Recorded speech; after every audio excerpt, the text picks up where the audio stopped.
அன்புக்குரியவர்களை, இன்றைய நற்செய்தியிலும் திருமுழுக்கு யோவானுடைய மரணத்திற்கு பிறகு அஞ்சாத இயேசுவை நாம் காண்கிறோம்.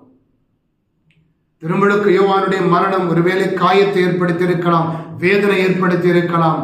ஆனால் இறை வாக்கினன் என்பவன் கொல்லப்படுவான்.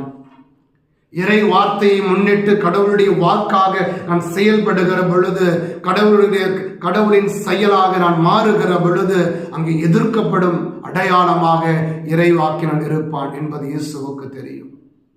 அதனால தான் திருமுழுக்கு யோவானுடைய மரணத்திற்கு பிறகு இயேசு பயப்படாமல் தன்னிடம் ஒப்படைக்கப்பட்ட மக்களுக்கான பணியை ஆண்டவர் அங்கே செய்து கொண்டு தான் இருக்கிறார். எனவேதான் பார்க்கிறோம், அங்கே மக்கள் ஆண்டவரை தேடி வந்த பொழுது அந்த மக்கள் மீது அவர் பரிவு கொள்ளுகின்றார். ஒரு நாளும் நினைக்கல திருமுழுக்கு